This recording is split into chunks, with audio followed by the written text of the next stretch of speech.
privately with fundraisers here in New York as he tries to jumpstart those efforts in a campaign in which he's going to need some big money. And Trump finds himself newly under fire tonight because of money. An investigation by USA Today finding hundreds in business who accuse Trump of not paying everything they were owed, sometimes tying them up in the courts for years. It's raising questions about Trump's history of business tactics. NBC's Hallie Jackson has details for us. At Harrah's Casino in Trump Plaza Hotel, the original slot machines sat on bases built by the Friels, Philadelphia cabinet makers, who won a contract for the construction in the 80s, but lost more than $80,000 in the process. Paul Friel says they just never got paid in full.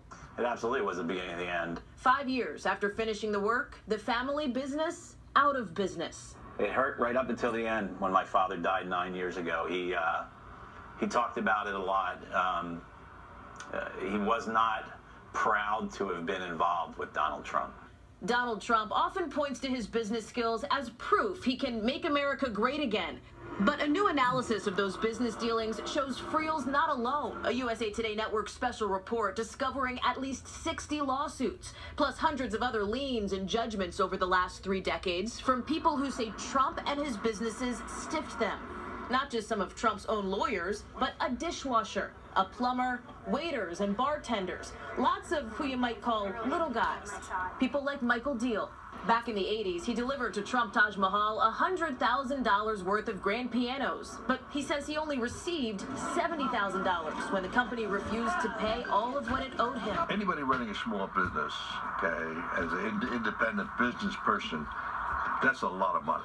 It hurt. It was hard to get over. The candidate and his daughter argued to USA Today it's unfair to point to these instances of unpaid bills, that it's blown out of proportion, paling in comparison to the thousands of checks Trump companies cut each month.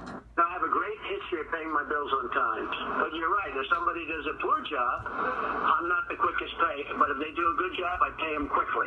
But for Paul Friel, the kicker, he says even after the Trump organization told his dad he did inferior work, they offered more of it if Friel would settle for what he'd already been paid.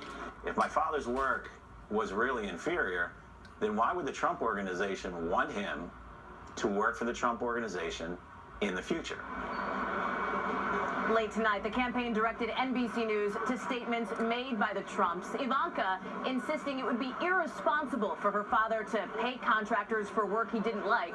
Trump himself arguing that's the kind of attitude the country should have. Lester? Hallie Jackson here in New York tonight. Thank you. An urgent food safety alert has federal food safety inspectors on the defensive tonight. The FDA's